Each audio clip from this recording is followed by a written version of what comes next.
Ben, vou facer unha pequena introducción da conferencia que vamos ter hoxe, intentando contextualizar por que se fixo. Hai uns anos, non sei se son 3 ou 4, tiñamos a idea de facer no casco de Rueda, porque sempre foi un xacemento que a María do Patrimonio sempre lle interesou, facer unha excavación donde íbamos ver que había ali, sobre todo porque había unhas protuberancias na superficie que chamaban a atención. Entón, daquela, contactamos con a Universidade de Santiago para facer unha investigación sobre o terreno, contactamos con un grupo de arqueólogos que estaban dispostos a facer a excavación e falamos co Concello de Cervo para ver se podían financiar, porque, en fin, María Patrimonio non ten medios de financiación, non sei que sean allí.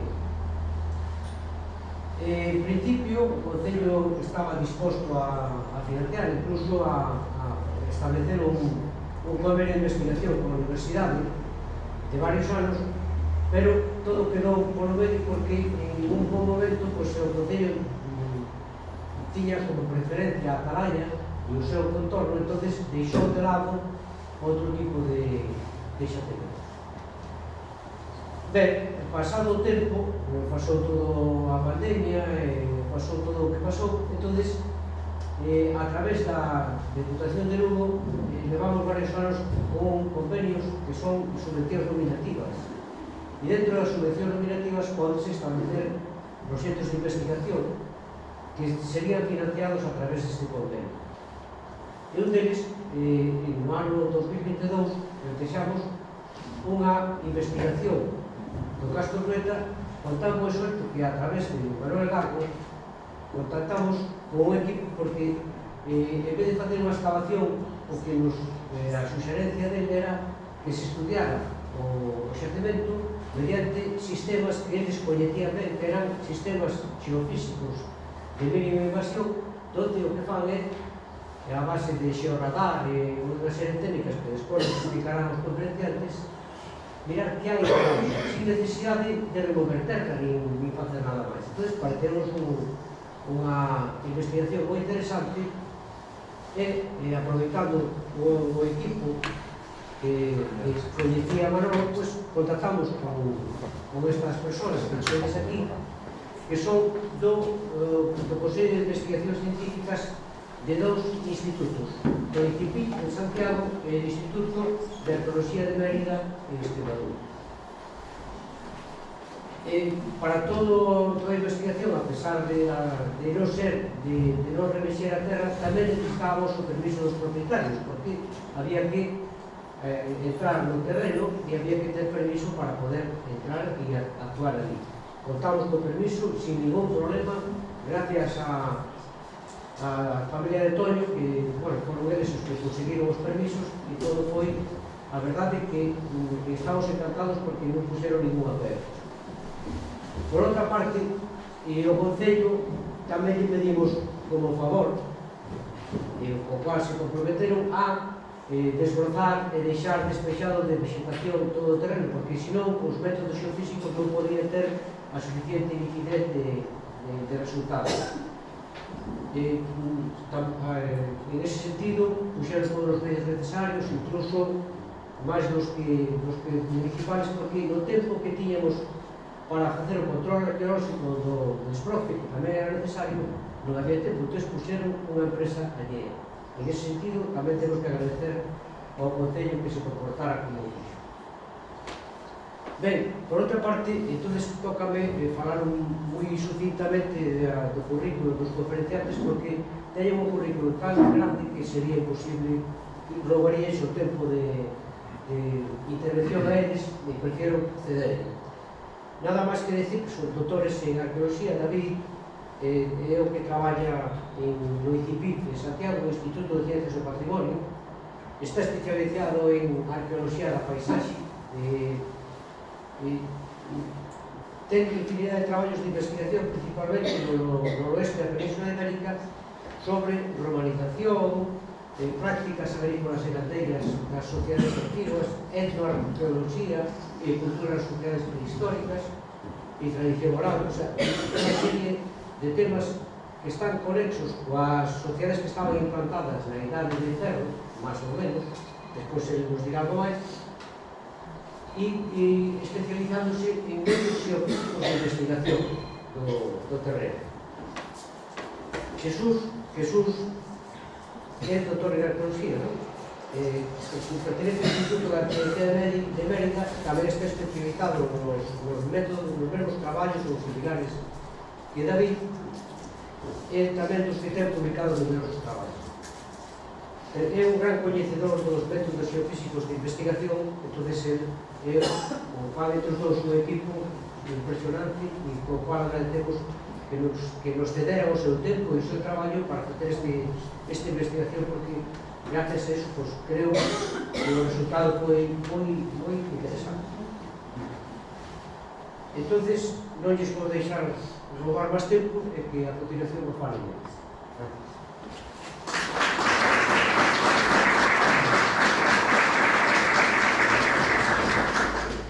Pues nada, muchas gracias por la presentación. ¿Me escucháis bien desde atrás? Si hablo así, vale. Pues nada, hoy estamos aquí en Cervo simplemente para presentaros los resultados un poco en primicia. Llevamos ya unas cuantas semanas con los resultados muy avanzados y queríamos, en el momento en el que estamos a punto de cerrar ya la elaboración de la memoria final para entregársela a la Dirección General de Patrimonio, queríamos venir antes a contaros aquí a vosotros y a vosotros pues qué hemos sacado en claro de este trabajo en el Castro de Rueta. La verdad es que ha sido una investigación muy enriquecedora para Jesús y para mí, sobre todo porque los resultados son buenos, pero además hemos confirmado que la estrategia de trabajo que habíamos diseñado ha funcionado bastante bien, incluso muy bien, me atrevería a decir, por lo cual estamos doblemente satisfechos por los resultados en particular que obtenemos de este yacimiento del Castro de Rueta y también por confirmar que esta estrategia de trabajo que estábamos diseñando hemos visto que funciona bien y que podría ser aplicada a este sitio o a otros sitios con posibilidades de avanzar en el conocimiento de ese tipo de yacimientos, de los castros y de otros semejantes, con una estrategia que sobre todo incide en la no intervención, en la no excavación, que como sabéis conlleva la destrucción, ¿no? Los arqueólogos tenemos esa paradoja que para avanzar en nuestras investigaciones destruimos muchas veces esa información, ¿no? La metáfora que siempre se utiliza es que los arqueólogos leemos libros arrancando sus páginas, ¿no? Y entonces a veces es una decisión difícil la de intervenir en un yacimiento porque implica que los que vengan detrás de ti quizá no tengan la frescura de esos datos que tú pudiste tener si hubieses hecho las cosas de otra manera. Entonces, bueno, esta estrategia pues parece que está funcionando bien. Antes de empezar, pues bueno, insistir en agradecimientos, ¿no? Que en este caso son múltiples. Jesús y yo decimos siempre que esta experiencia nuestra aquí en Cervo ha sido de esas ejemplares en cuanto a las sinergias que puedes establecer. Tanto con la veciñanza, que habéis estado siempre muy interesados, os habéis acercado mientras estuvimos por allí y nos habéis contado informaciones muy útiles del yacimiento y su entorno. El tejido, la sociedad civil, ¿no? Con Mariña Patrimonio a la cabeza, que han empujado por la realización de este proyecto, y luego instituciones, ¿no? La Vicepresidencia de la Diputación de Lugo y el Concello de Cervo por hacerlo posible, y luego también el agradecimiento también a nuestros centros y a nuestros compañeros porque se han involucrado en este proyecto en una medida que excedió lo que en un principio habíamos diseñado, ¿no? Entonces, en realidad, este proyecto pues surge y ha llegado a buen puerto pues de esta colaboración múltiple con diferentes actores y diferentes instituciones. En la presentación, hace unos días iba a venir yo solo, por suerte o por desgracia, un compromiso que Jesús tenía se canceló y se pudo venir en el último momento, ¿no? Vamos rápidamente a contaros qué hemos hecho, cómo lo hemos hecho, eso bastante rápido, para luego tratar de detenernos un poco en las conclusiones que hemos obtenido aquí. Yo voy a hacer una contextualización así inicial de los propósitos del proyecto y de qué hemos pensado hacer en este yacimiento, y luego Jesús os va a contar en detalle algunos resultados del capítulo de trabajo del que ha sido responsable, ¿no? Y luego pues daremos espacio para que preguntéis todas aquellas cosas que no hayan quedado claras, o preguntas o curiosidades que vayan surgiendo de la presentación, ¿vale? Así que nada, yo creo que nos llevará cosa de 3/4 hasta las preguntas, así que vamos un poco a ello. En la presentación algo ha ocurrido y bueno, se han movido algunos textos de tamaño, o sea que lamentamos si en algún momento hay algún texto que tape a otros, pero espero que no sea nada grave. En primer lugar, hemos venido a trabajar al Castro de Rueta, no por casualidad, sino que Jesús, yo y otros colegas con los que colaboramos llevamos un tiempo desarrollando investigaciones acerca de los castros. Los castros son estos poblados que todos conocéis, que todos tenéis cerca alguno en vuestra parroquia, en vuestro concello. Son esos yacimientos que caracterizan a la Edad del Hierro, ese periodo de la historia entre hace unos 3.000 y 2.000 años, cuando la gente en el noroeste de la península se sedentarizó por primera vez. Hasta este momento, las poblaciones que vivían en esta tierra vivían con un régimen de vida un poco itinerante, cambiaban su lugar de residencia cada cierto tiempo, cada año, cada pocos años, siguiendo un poco una necesidad de encontrar tierras que aprovechar y que hacer productivas, ¿no? Hace unos 2.800 años, por diferentes circunstancias en las que no nos vamos a detener porque eso es un tema complicado y que nos llevaría toda la mañana, estas sociedades hicieron posible quedarse en los mismos lugares durante mucho tiempo, aprovechando terrenos de cultivo y zonas agrícolas que hicieron posible que produjesen de manera continuada. Y surgieron los primeros campos de cultivo permanentes. Y esto facilitó que la gente pues, no tuviese esa necesidad de desplazarse demasiado por el territorio. Y en ese contexto, la gente decidió vivir en lugares en los que iban a permanecer diferentes generaciones. Los castros, yo siempre lo defino así, son ese tipo de poblados donde convivían generaciones de abuelos y nietos que nacieron en el mismo sitio y que morirían probablemente en el mismo sitio, no sé, que se casasen fuera. Y esto es bastante especial para nuestra historia, porque es ese momento en el que la gente empezó a fijarse a un valle, a una comarca, a lo que luego llamaríamos parroquias o concellos, ¿no? Entonces, este tipo de yacimientos es interesante por este motivo un poco originario. Pero luego estas sociedades desarrollaron una forma de vida característica que los arqueólogos hemos etiquetado como Edad del Hierro, ¿no? Edad de Ferro, como ese periodo de la historia en el que las comunidades humanas tenían un régimen de vida autosuficiente, tenían una economía agrícola ganadera que les permitía aprovechar el entorno de los lugares donde vivían, y vivían en estos castros, que son poblados fortificados, con murallas, con fosos, con parapetos terreros, que en definitiva hacían de esos poblados lugares monumentales, monumentalizados. Por eso los castros, los arqueólogos solemos referirnos a ellos como poblados fortificados, poblados monumentalizados. Estos castros, por diferentes razones, van configurando un paisaje distinto a los paisajes anteriores, porque, como os decía, las comunidades van a estar ligadas a un lugar concreto del paisaje, de la tierra, y alrededor suyo pues, van a empezar a trabajar la tierra y van a empezar a transformar de manera notable el paisaje. Van a aclarar el bosque para hacer posible que se generen espacios de pasto, y van a trabajar la tierra con insistencia, generando los primeros campos de cultivo permanentes. Esos campos de cultivo los van a abonar por primera vez en la historia y van a introducir nuevos cultivos que les van a permitir exprimir de una manera que antes no era posible la productividad de esa tierra. Y surgen estos paisajes castreños que son bastante característicos y que nos llamaban la atención. Por este motivo, los arqueólogos en Galicia, en Asturias, le prestamos mucha atención a estos poblados porque nos dan respuestas importantes para comprender pues, cómo se fue formando ese paisaje rural que es tan característico de esta tierra. Y entonces, pues bueno, en este un poco contexto de investigación, los castros pues, son lugares predilectos para los arqueólogos que trabajamos por esta zona y llevamos excavando castros 100 años, 120 años. Pero en los últimos años ha habido desarrollos metodológicos, diferentes estrategias de investigación que están cambiando la manera en la que las arqueólogas y los arqueólogos nos enfrentamos a este tipo de yacimientos. Fundamentalmente porque tenemos nuevas herramientas que nos permiten hacer las cosas de manera diferente. Y los arqueólogos, de repente, hemos dejado únicamente de excavar y hacemos otras muchas cosas. Ahora los arqueólogos nos veréis por ahí con equipos de topografía, nos veréis pilotando drones y nos veréis con máquinas raras, ¿no? Como los instrumentos de geofísica de los que luego Jesús os contará. Y además los arqueólogos ya somos gente que discutimos y colaboramos de manera muy frecuente con colegas de departamentos de botánica, con geógrafos, con informáticos, porque hemos desarrollado nuevas metodologías para explorar estos yacimientos y extraer de ellos cuanta información sea posible para completar mejor la imagen de cómo vivía esta gente y cómo hicieron posible pues, que saliesen adelante, ¿no? Hace 2000, 3000 años.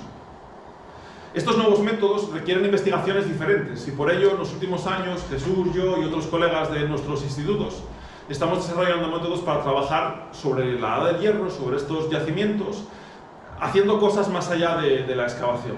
Y por ello hemos un poco estado experimentando, testando la aplicabilidad de estos nuevos métodos a los castros de esta tierra. En particular, yo querría mencionar pues esto, el impacto que han tenido sobre todo las metodologías de topografía avanzada y el uso de diferentes sistemas informáticos para procesar datos y traerlos al ordenador de manera georreferenciada, de tal modo que diferentes datos, diferentes cuerpos de información los podemos integrar en sistemas de información geográfica, que llamamos, que son unos programas que nos permiten combinar muchos datos referidos a un punto en concreto del espacio.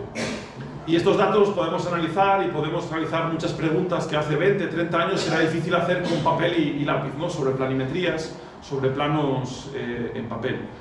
Y entre estos datos también hemos desarrollado sistemas de documentación con métodos geofísicos que nos permiten leer qué tenemos bajo nuestros pies, enterrado aún bajo la superficie actual del terreno.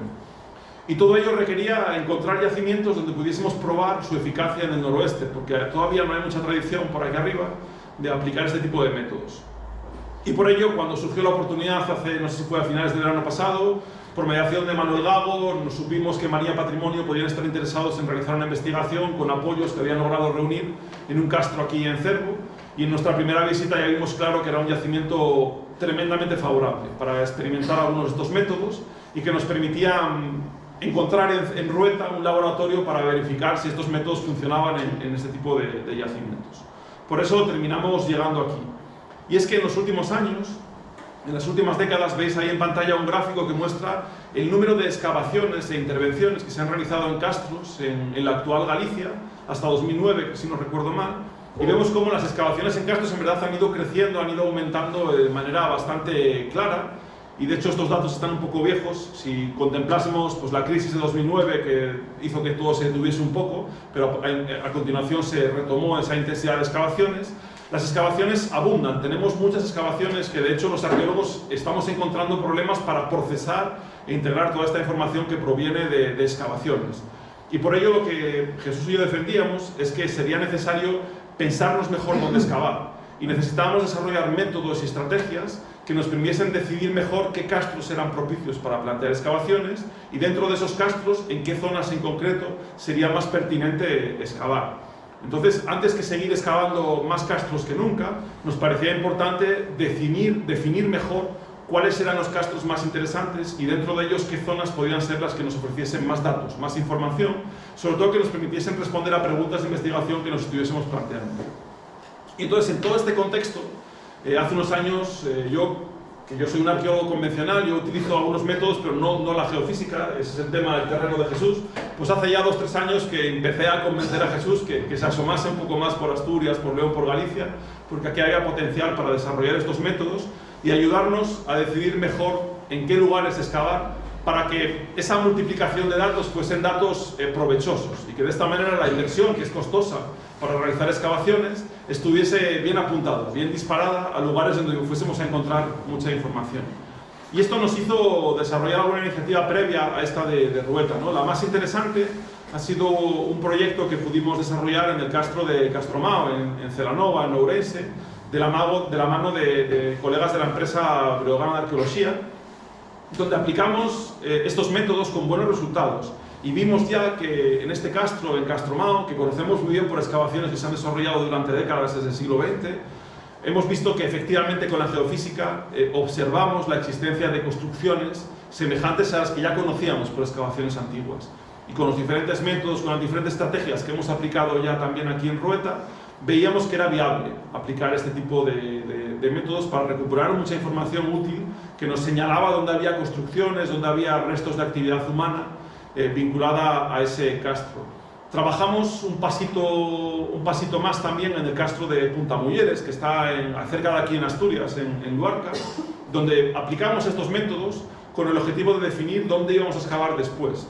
Hicimos una estrategia de trabajo semejante a la que hicimos aquí en Rueta, ¿no? Con un desbroce muy amplio, aplicando metodologías de prospección geofísica y luego con trabajos de excavaciones y sondeos para verificar exactamente qué estábamos viendo con la geofísica.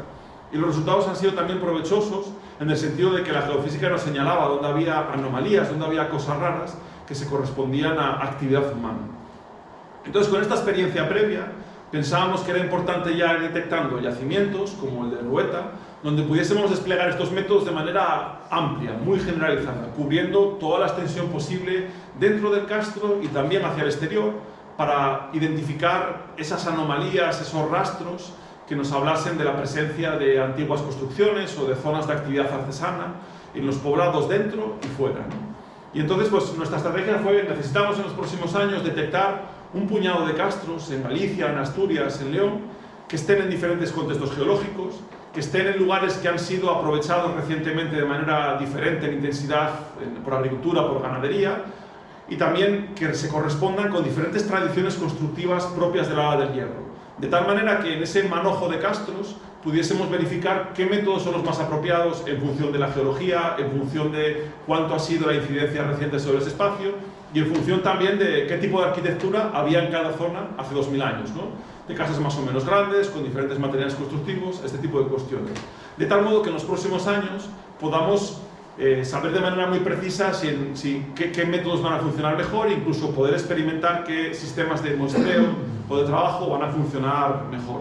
Y todo ello, pues cuando surgió esta ocasión, nos trajo a Rueta, ¿no? Un castro espectacular, que en nuestra primera visita ya nos dejó asombrados acerca de qué calidad de preservación y de conservación de los restos tenía este sitio, que ya nos puso los dientes largos desde la primera visita que hicimos aquí en julio del verano pasado, ¿no? Porque reconocíamos un sistema defensivo muy bien conservado, era obvio que no se había trabajado con tractores, no había habido una incidencia de los últimos 50, 70 años que nos hubiese quizá transformado mucho esa realidad arqueológica de hace 2000 años, y también pues con una comunidad local y con una colaboración de las instituciones que nos iba a hacer posible trabajar aquí con facilidad, ¿no? Por ello, desde ese momento, ya en cuanto me fui de aquí, llamé por teléfono a Jesús ya diciéndole: hay que hacer lo posible de la manera que sea, porque este es un sitio perfecto para empezar a trabajar con este proyecto.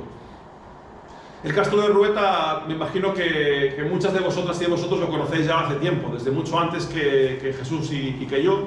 Es un castro que se localiza ahí al lado de la desembocadura del río Xunco, al lado de la playa de Rueta, y es un castro que en cuanto te acercas ves ese recinto, ese perímetro fortificado o defendido, con ese gran talud terreno, que ya antes de acercarte a él ves como hay unas irregularidades en el terreno que se corresponden con pequeños fosos. En cuanto entras a él, otra cuestión que llama mucho la atención son esos montones que ahí los vemos un poco cubiertos por los toxos, que hay una serie de montículos que llaman mucho también la atención en la explanada principal del castro. Son todos rasgos que nos hacían pensar que efectivamente hay unas ruinas ahí bastante monumentales y es posible que este sitio tenga una conservación óptima, muy especial en el contexto general no solo de la comarca de Amariña Lucense, sino también en general para la actual Galicia. Y luego en la punta, en el extremo más adelantado del promontorio, nos encontramos una plataforma elevada que también está antecedida por un pequeño foso y que está todo rodeando pues, ese afloramiento granítico que aquí conocéis como a Pedra do Rayo, que llama también poderosamente la atención, ¿no? Y que hace este castro como que sea un castro especial, ¿no?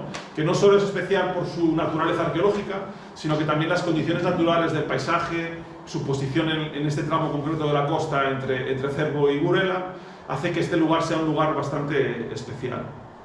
Pues aquí empezamos a trabajar. Lo primero fueron los contactos con los propietarios que nos facilitaron aquí la familia de Toño y la gente de María Patrimonio, y en ese sentido queremos agradecer a los propietarios que nos hayan facilitado el trabajo porque nos permitieron acceder a los terrenos en todo momento, realizar el desbroce que hemos realizado y trabajar durante el tiempo que lo necesitamos, ¿no? Sin la buena disposición de estas familias que nos permitieron trabajar aquí, pues no hubiera sido tan sencillo. Y la verdad es que esperamos que nuestra actuación también les sirva para quizá facilitar que en el futuro puedan hacer aprovechamientos de estos terrenos que sean compatibles con la conservación del castro, como ha quedado ahora, ¿no? Nos asomamos hace 10 minutos y la verdad es que el castro sigue siendo impresionante simplemente con estas tareas de desbroce que hemos podido hacer. El castro de Rueta es uno de tantos que nos encontramos en la comarca y de hecho en los concellos próximos reconocemos un buen puñado de castros que nos hablan de esa ocupación intensa durante la Edad del Hierro de la comarca de Amariña Lucense. Pero el castro de Rueta llama la atención en primer lugar por su posición en línea de costa, que junto con otros muchos que nos encontramos por la comarca llaman bastante la atención respecto a otros poblados, y también el principal rasgo distintivo del castro de Rueta es su monumentalidad y su buena conservación. Pero hay muchos otros castros semejantes a este, ¿no? Quizá conozcáis el castro de Cabo Burela, que está ahí al lado de la carretera cuando vais por la carretera vieja en dirección Burela, castros como el castro de Llas en Foz, o castros que incluso llegan hacia la zona de Asturias, como el Campón en Tapia, u otros muchos como Cabo Blanco en Valdepares, que bueno, esta foto no es muy buena, que era un día con bastante niebla, ¿no?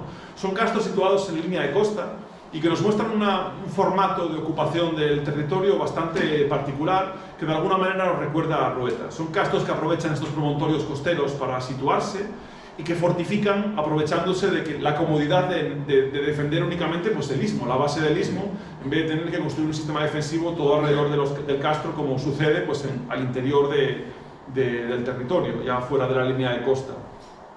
Estos castros costeros tienen condiciones particulares que los han hecho ser interesantes para los investigadores antes. Y ha habido otros arqueólogos que se han aproximado a ellos de manera monográfica.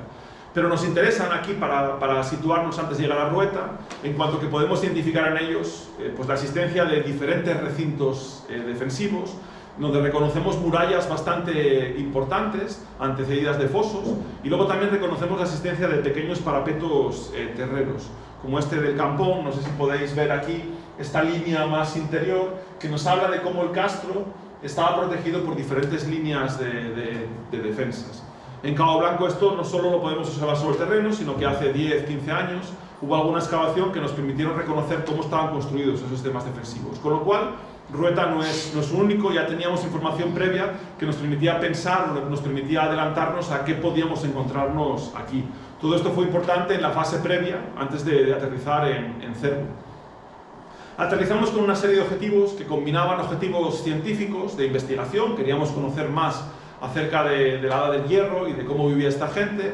Queríamos también evaluar cuál era el estado de conservación del castro, en qué medida lo que observábamos sobre el terreno estaba muy transformado, relativamente transformado desde los últimos 2000 años.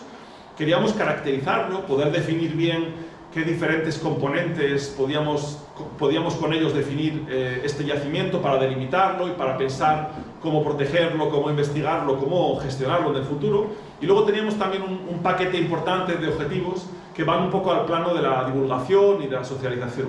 Porque entendimos desde el primer momento que un proyecto de este tipo, que nace de una iniciativa ciudadana, con instituciones de diferente tipo colaborando y desarrollada desde un centro público de investigación como los nuestros, que entendíamos que no podíamos hacerlo pues, como si fuésemos extraterrestres que alunizábamos aquí y nos íbamos a continuación, ¿no?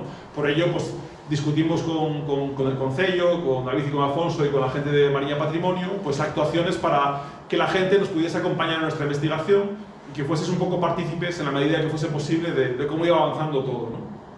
Porque creíamos que mediante una investigación abierta a la ciudadanía íbamos a encontrar socios y colaboradores en este proceso y que nos acompañaseis en ello y que también sirvieseis de primera línea de defensa frente a la conservación de este tipo de sitios y también para pensar con vosotras y con vosotros pues, fórmulas para que este patrimonio arqueológico os sea útil, para que los chavales de los coles y del instituto puedan desarrollar actividades aquí, para que pueda ser un escenario útil para innovar socialmente, para desarrollar actividades de tiempo libre y también para pensar en estrategias que puedan valorizar el patrimonio pues, con el objetivo de generar actividades culturales o infraestructuras turísticas que nos resulten útiles para seguir viviendo en esta tierra, ¿no?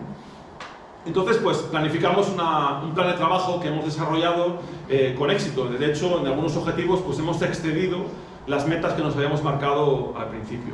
La primera fase de trabajo fue fundamental, fue la limpieza y el desbroce del yacimiento, que como trabajamos a final de verano, trabajamos ya en otoño, encontramos un yacimiento densamente ocupado por vegetación, por toxos, por arbustos, que dificultaban el acceso y que sobre todo nos impedían hacer algunos de los trabajos. Entonces, con la colaboración de operarios del Concello y también con una contrata externa, pudimos realizar este trabajo que se alargó durante 7-8 días, si no recuerdo mal, en las que estas actividades estuvieron en todo momento controladas por la presencia de un arqueólogo, ¿no? Nuestro compañero Valentín Álvarez.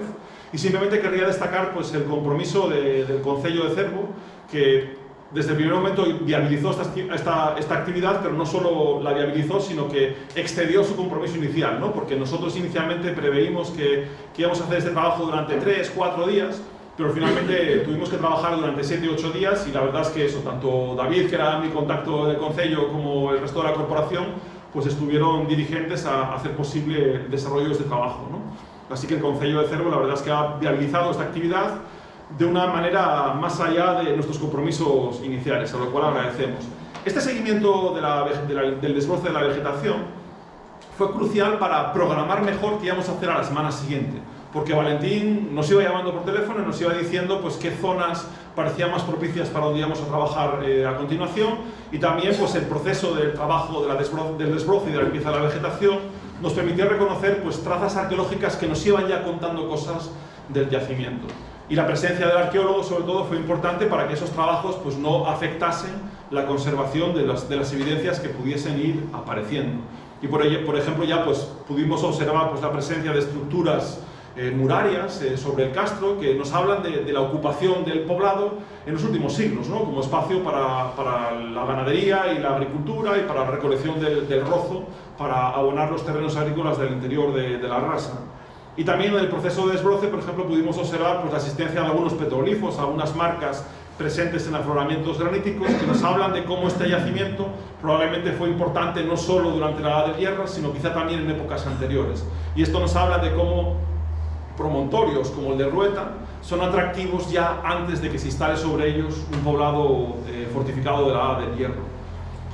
En definitiva, el desbroce de la vegetación nos hizo posible observar el castro de Rueta como no hubiese sido posible hacer de otra manera, y ya el desbroce ejemplificó cómo el castro pues, tiene una serie de rasgos formales que lo hacen singular y que nos hablan de cómo pues, tiene un nivel de conservación magnífico, en el que la arqueología tiene un lugar privilegiado para plantearse investigaciones a futuro. El desbroce, lo más interesante es lo que nos permitió reconocer pues, la existencia, nos permitió reconocer la existencia que ya conocíamos, pero sobre todo evaluar la magnitud del sistema defensivo compuesto por esa línea exterior de muralla que va antecedida por una serie de fosos que veis aquí lineales cortados al pie de la carretera actual, y también pues, la existencia de esos montones, esos montículos que veíamos en la explanada principal del castro, que tienen unas dimensiones especiales, ¿no? Y luego pues, ese recinto más en la punta del promontorio, nos vamos a detener en ello poco a poco en las próximas diapositivas.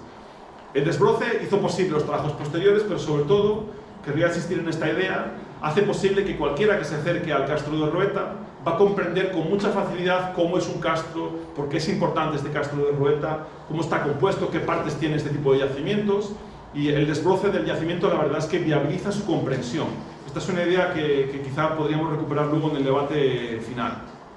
Además, trabajamos también desde Santiago y desde Mérida, trabajamos también en tareas de gabinete previas a trabajar aquí, fundamentalmente analizando fotografías antiguas que tenemos de diferentes vuelos con fines topográficos de todo el estado, ¿no? Entonces, por ejemplo, podíamos reconocer cómo estaba el castro de Rueta hace, en este caso, 65 años, en un vuelo de 1956-57, donde observamos el yacimiento con poca resolución, pero con la resolución suficiente para reconocer cómo debajo de algunos montes de eucaliptos actuales se prolongaban los fosos que podemos ver en otros trazos, en otros segmentos del terreno, y observábamos cómo hay trazas en el entorno del poblado que nos dan indicios que nos gustaría explorar en el futuro acerca de qué actividades desarrollaban los habitantes del castro más allá de las murallas defensivas del poblado, ¿no?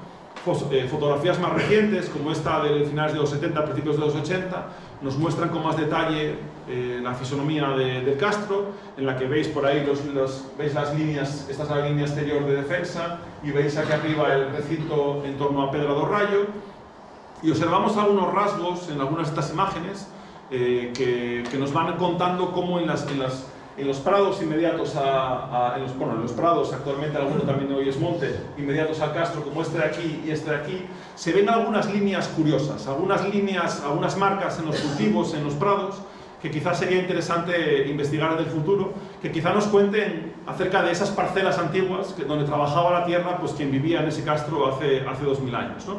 Y este trabajo previo, sobre todo, pues eso, nos permitió pensar en qué lugares íbamos a poder trabajar mejor, y nos permitió también observar cómo el deterioro de los últimos 50 años del poblado, consecuencia de procesos naturales y del trabajo de la tierra en el marco de la actividad agraria reciente, nos permitía reconocer qué zonas podían estar más en riesgo o no de cara al futuro. y todo ello pues eso, nos permitió pues, aterrizar en Rueta. Trabajamos también con modelos digitales del terreno, que por desgracia para esta zona no tienen una resolución excelente, y esto lo que nos hizo fue que trabajásemos también nada más llegar a Rueta con drones equipados con fotografías, con cámaras fotográficas que nos permiten hacer vuelos programados, con los cuales podemos luego utilizar estas fotografías para generar modelos digitales del terreno que nos permiten observar el yacimiento una vez desbrozado, con una precisión centimétrica, y nos permiten generar nuestras propias topografías y modelos digitales del terreno con mucho detalle, que nos han permitido pues eso, contar con una cartografía base para sumarle luego todas las capas de información que os presentaremos a continuación. Estas labores de teledetección y de virtualización del patrimonio lo que nos permiten es caracterizar con mucho detalle el yacimiento y tener pues eso, un conocimiento de este castro prácticamente como si pudiésemos pasear por sus antiguas calles, ¿no? También estas labores nos han permitido observar cómo hay un proceso imparable que afecta a la conservación de estos yacimientos, ¿no? Y eso es el mar, ¿no? El mar en los últimos 2000 años trabaja, como vosotros y vosotras sabéis mejor que yo, y la verdad es que se observa cómo en los últimos 70 años hay algunos segmentos del contorno del poblado que han cambiado, ¿eh? Hay erosión, hay un poco trabajo concienzudo del mar que ha erosionado partes del castro, y eso nos hace pensar, nos hace plantear una pregunta que es difícil responder, que es ¿cuánto castro nos falta?, ¿no? Y esa es una línea de investigación interesante que quizá podamos abordar en el futuro. En este sentido tenemos ya algunos contactos previos con un equipo de la Universidad de Oviedo, de la Facultad de Geología, que están trabajando en erosión costera, en general, de toda la costa cantábrica, desde Ortegal hasta casi Cantabria, y tienen diferentes ventanas donde llevan años monitorizando el avance del mar para comprender pues, cuál es el grado de avance de esta erosión marítima, ¿no? Y en concreto ellos hicieron una experiencia piloto hace unos años en un castro de Cabo Peñas, entre Avilés y Gijón, donde monitorizaron el avance del mar, y ellos sí que observan cómo se puede investigar esto, ¿no? Y se puede llegar a determinar pues, cuánto castro nos falta, de manera hipotética y de manera aproximativa, ¿no? Pero quizá en el futuro podamos colaborar con estas colegas de Oviedo para hacer investigaciones de este tipo. También tenemos algún trabajo más antiguo, con metodología un poco más rudimentaria, que trató de plantearse este tipo de preguntas en castros como este de Santa Comba, en Ferrol, donde colegas de la Universidad de Santiago y también del CSIC realizaron investigaciones en este sentido, ¿no? Y es una línea interesante para tratar de aventurar esta respuesta, ¿no? De cuánto castro nos falta en Rueta, y esto va a ser interesante por algunos motivos que os explicaremos después. Vamos a detenernos un poco ahora mismo en las diferentes partes del castro para describir luego dónde vamos encontrando las informaciones de interés de las que os hablará Jesús a continuación. El castro está compuesto por dos recintos, ¿no? El recinto superior, que lo llamamos recinto superior o croa, que está articulado en torno a este afloramiento de Apedra do Rayo en el promontorio, y el recinto principal, que está delimitado por la principal línea de muralla, ¿no? Esa línea más monumental que tiene una altura de 5 o 6 metros en el punto de mejor conservación. Y antes de la muralla tenemos una serie de fosos que en la zona próxima a esa curva de la carretera asfaltada que da acceso a estas dos casas que hay allí, podemos reconocer hasta una sucesión de 5 fosos sucesivos que van delimitando, van compartimentando el territorio para determinar esa línea de defensa, esa línea de delimitación del adentro y del afuera del castro de Rueta. Esto nos permite plantear que el castro de Rueta tiene actualmente una superficie que supera levemente la hectárea de espacio útil habitable, o sea, creemos que tiene una hectárea o poquito más de espacio para construir edificaciones al interior, y además tiene un espacio que es mayor en extensión, que está destinado a ese sistema defensivo delimitador de sus defensas. Y esto es una de las observaciones interesantes, cómo esta gente invertía un esfuerzo tan tremendo en construir el sistema defensivo monumental que delimitaba su poblado. Sobre esto podemos hablar quizá al final, porque es una de las grandes preguntas que estamos explorando, ¿no? en torno a los castros del noroeste, en sitios semejantes a este de Rueta. Además, pudimos reconocer, gracias a estos modelos digitales del terreno, un poco la fisonomía del poblado. Y veis un poco un corte teórico de ese poblado, con esa línea roja que corta el castro de norte a sur, y vemos cómo en realidad el poblado está completamente arquitecturizado, decimos nosotros. Veis ahí que hay unos espacios que se ha quedado muy pequeñito en azul, que serían los espacios propicios para el establecimiento de las construcciones, y luego una serie de espacios que en verdad lo que están determinando son los límites, las defensas de ese poblado monumental. El sistema defensivo más exterior, este que reconocemos pegado prácticamente a la carretera asfaltada, está compuesto por esa muralla excepcional, ¿no? Hoy vemos un parapeto terreno en cuyo corazón probablemente tenemos una muralla de piedra, ¿no? Por lo que sabemos de otros castros donde ha habido excavaciones que han investigado este tipo de elementos. En el futuro, a Jesús y a mí nos gustaría aplicar otro método distinto de prospección geofísica que os contará él, para terminar de confirmar si dentro del corazón de esta línea terrera que cierra el poblado nos encontramos una muralla. Pero la verdad es que la presencia abundante de bloques de piedra, muchos de ellos careados, trabajados en el entorno de la muralla, sí que nos aventura que efectivamente ahí nos encontramos una gran muralla, ¿no? Una gran muralla que sería el principal rasgo constructivo que daría un sentido a este castro para sus habitantes y para la gente que se acercase a él desde la distancia, ¿no?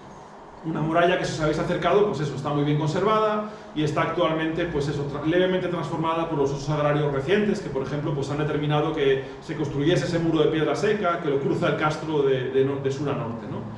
Además, esa línea exterior de muralla tiene un rasgo muy interesante, y es que la entrada sigue siendo perfectamente reconocible hoy.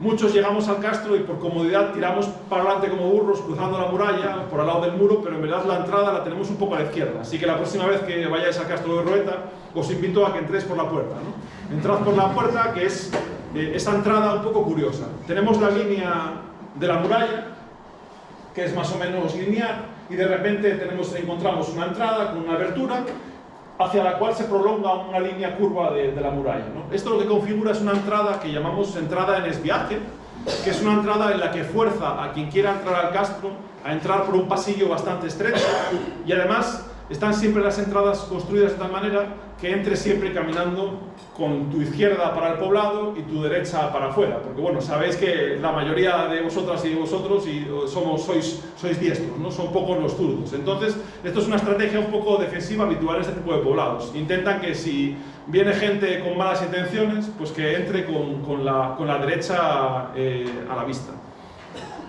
Esta entrada pues la reconocimos perfectamente con los vuelos dron y también sobre el terreno, ¿no? Y la verdad es que es muy interesante porque está muy bien conservada.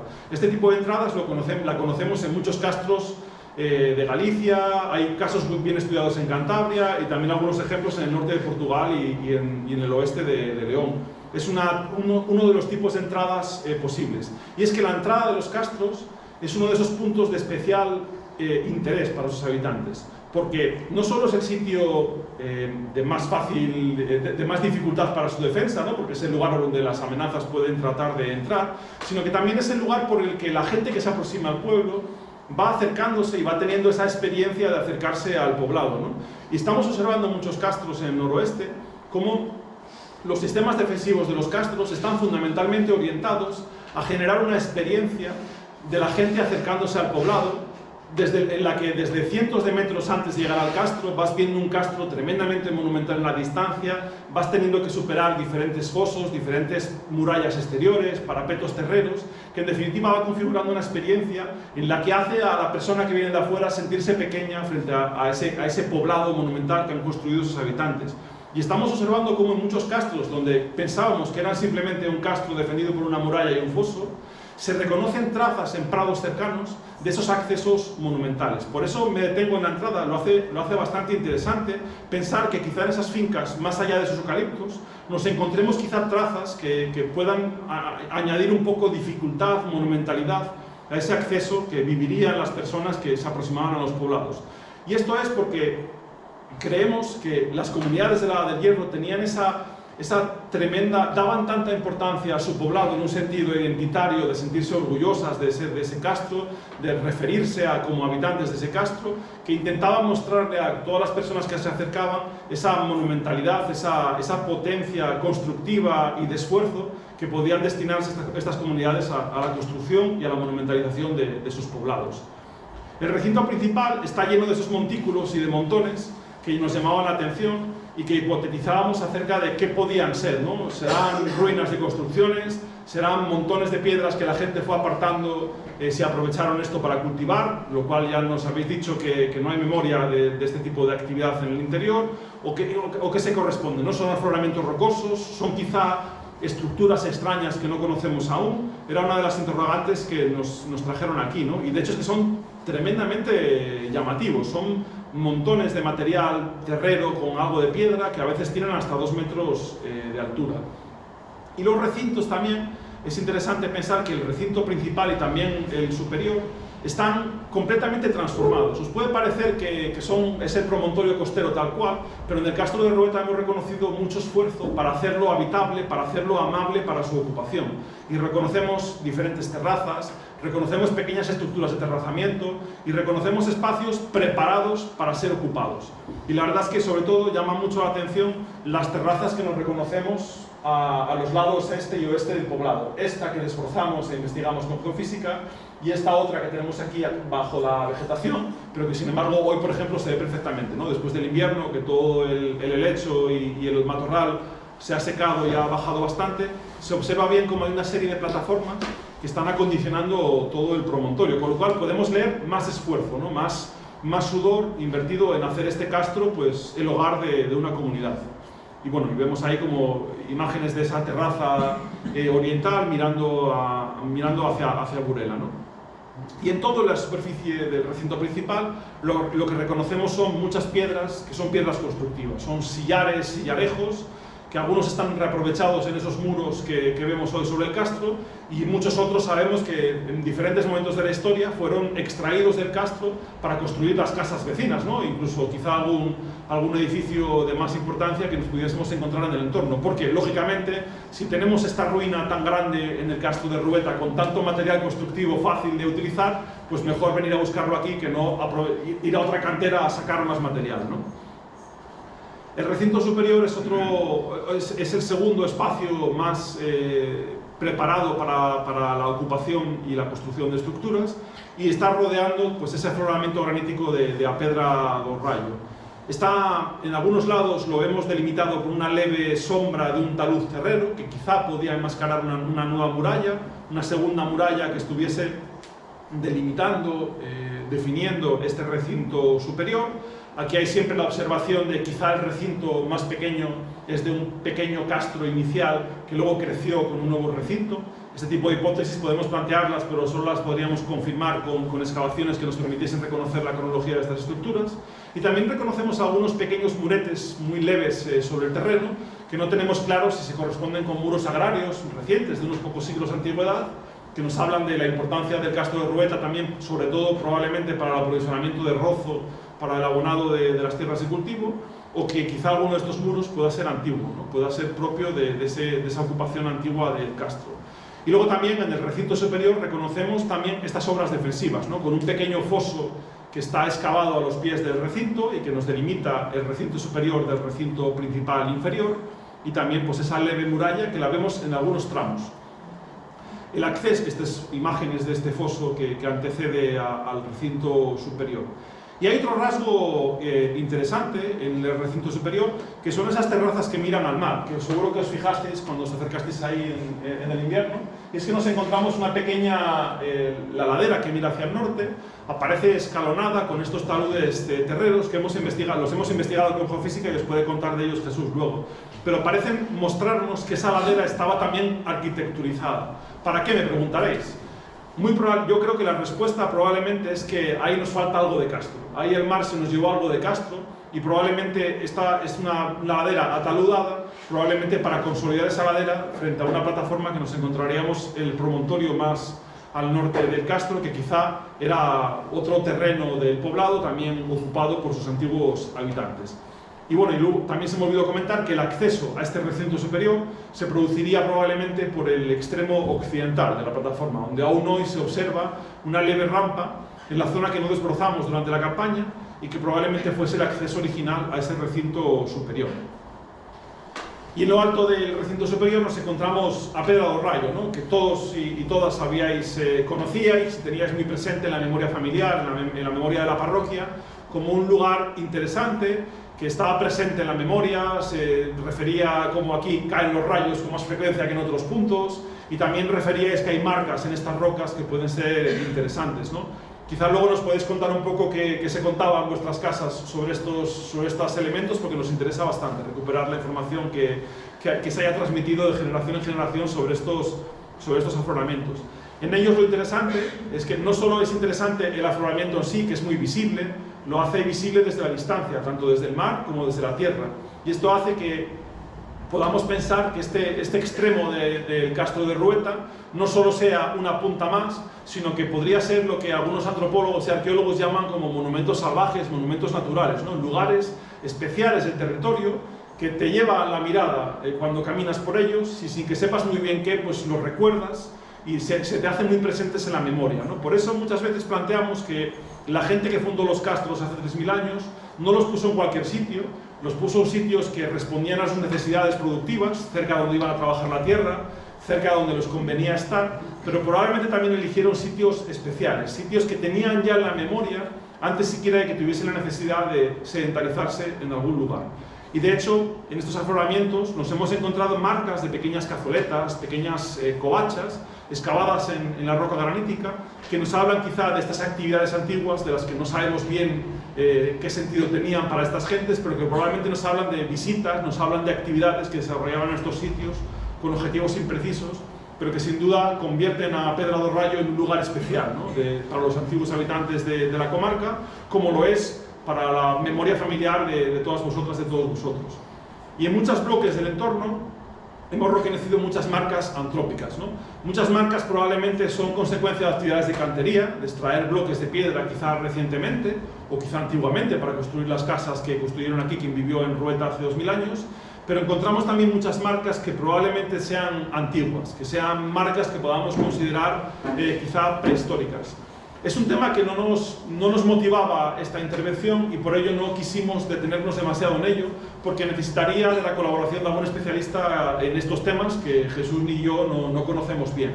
Con lo cual es un deber que tenemos un poco en la agenda, ¿no? Quizá el próximo año tratar de poder trabajar en estos afloramientos para reconocer bien estas marcas y que los especialistas nos confirmen cuáles pueden ser recientes, cuáles pueden ser antiguas y que nos cuenten un poco qué tipo de trazas, de marcas de este tipo son conocidas en otros castros o en otros lugares de la comarca para comprender mejor el valor de este lugar en diferentes momentos. Y bueno, y ahora dejo la palabra a Jesús, que nos va a contar un poco los resultados de la principal actividad investigadora que hemos desarrollado en Rueta, que es la prospección geofísica. Muchas gracias, David. Bueno, prácticamente nos podríamos conformar con lo que nos ha contado David del Castro a través de herramientas muy básicas como son la inspección de la fotografía histórica y la fotogrametría que hemos realizado nosotros con el dron. Sin embargo, vamos a intentar ir más allá y vamos a intentar diseccionar el Castro partiendo de una premisa o intentando desmontar una premisa básica que existe no solamente en arqueología, sino en la concepción social de la arqueología, que es que los arqueólogos de verdad se dedican a excavar. Ya hemos visto cómo con herramientas muy básicas al menos podemos obtener una información muy válida sobre la estructura del Castro y su interpretación social. ¿De acuerdo? En este caso vamos a utilizar dos técnicas geofísicas concretas también para dotarnos de un conocimiento mucho mayor y de una escala mucho más global que la que obtendríamos si realizásemos simplemente una excavación en un lugar concreto. ¿De acuerdo? En este caso vamos a emplear dos técnicas que explicaré brevísimamente, como es la prospección magnética y la prospección con georradar. La prospección magnética, nosotros estamos utilizando otro tipo de instrumento, pero se basa simplemente en la detección de cambios en el magnetismo del campo terrestre, pero a nivel muy local, es decir, es como si estuviésemos trabajando con una brújula muy precisa, ¿de acuerdo? Todos esos cambios que se producen en el magnetismo de la Tierra, pueden tener diferentes orígenes, pueden ser zonas con un magnetismo inducido por el ser humano, remanente, quiero decir, un magnetismo remanente, por ejemplo, como cuando hacemos un fuego o un horno, pues estamos, digamos, esa zona está cambiando el magnetismo, ¿de acuerdo? De una manera artificial. Por ejemplo, otro tipo de materiales, como los granitos, las calizas, pues tienen un magnetismo propio de ese material. Y la Tierra también. ¿Qué sucede cuando nosotros o con las sociedades antiguas interactúan con el medio terrestre? Por ejemplo, haciendo un foso o creando una muralla. Están cambiando de órdenes elementos que estaban en la naturaleza y por lo tanto se está produciendo un efecto, un cambio en esas propiedades magnéticas de la Tierra. Aquí vemos, por ejemplo, uno de los casos más visibles, que es cuando localizamos un elemento metálico, ¿de acuerdo? Un elemento metálico que genera un campo electromagnético en sí mismo, que podría ser también lo que hemos dicho, un fragmento de barro cocido, un ladrillo, un horno sometido a fuertes temperaturas, también generarían dos campos magnéticos, uno positivo y otro negativo, ¿de acuerdo? Que nosotros cuando vamos por encima, bueno, pues los estamos mapeando, perdona David si te doy con el puntero, lo vemos con el aparato que nosotros estábamos midiendo. Igual si encontramos, por ejemplo, un material constructivo como un muro o como por ejemplo, bueno, pues una zona removida, ¿de acuerdo? Bien, esto lo que nos quiere decir para nuestro trabajo, que podemos interpretar estos cambios en el magnetismo de la Tierra y poder extraer información sobre qué tipo de estructuras estamos viendo y cómo fueron construidas. Si son arquitecturas, si son fosos, zonas de relleno, etc. ¿De acuerdo? Vemos la forma de estas anomalías y también la intensidad del magnetismo que nosotros podemos mapear con los instrumentos, ¿de acuerdo? Y la otra técnica geofísica que estamos empleando aquí, de manera un poco más confinada, ¿de acuerdo? Porque lleva mucho más tiempo de realizar, etcétera, es el georradar. Tenemos un sensor que va sobre un carrito que va pegado al suelo, ¿de acuerdo? Que emite una señal, ¿de acuerdo? Aquí ya no estamos midiendo algo que, bueno, está presente en el suelo, sino que nosotros emitimos una señal que va interactuando con los materiales según profundiza y que vuelve a nuestro sensor transportado en el carro, ¿de acuerdo? En este caso, lo que estamos midiendo son cambios en las propiedades físicas de estos materiales, ¿de acuerdo? Entonces, bueno, pues vamos a obtener una señal que también nos puede indicar si estamos ante un elemento construido, un elemento de relleno, etc. Bien, ¿veis? Aquí enviaría una señal y cuando actúa sobre un elemento, pues parte profundiza y parte vuelve hacia nosotros. El caso, digamos, más paradigmático del empleo de esta técnica es cuando trabajamos en yacimientos romanos, como el que tenemos aquí abajo, que es prácticamente como hacer trampas. Porque todos esos muros pues, tienen unas características que los individualizan muy bien de los materiales que conforman la zona donde están conservados. En la zona del Castro de Rueta, bueno, pues estamos trabajando con unas arquitecturas de muy diferente tipo que también, bueno, pues dificultan nuestra interpretación, pero que no nos han impedido obtener, como decía David, resultados extremadamente positivos. En la zona en la que hemos trabajado en el Castro de Rueta, bueno, pues se configura prácticamente al interior del castro, prospectando prácticamente toda la zona desbrozada, con excepción de algunas zonas, bueno, pues con mucha pendiente, ¿no? Como esta zona de prácticamente el interior de la muralla, porque son sensores que nosotros tenemos que cargar, y en la zona, bueno, pues exterior, para valorar también la presencia de estructuras realizadas por la sociedad que ocupó el castro en el exterior, ¿de acuerdo? Y que nos den, bueno, pues información sobre otro tipo de actividades de ocupación, productivas, defensivas, etc. Bueno, y en el caso del georradar, bueno, pues hemos acotado un poco la zona a la zona superior, a la parte superior de la proa y a la parte del recinto principal, que son las que más nos interesan. Bien.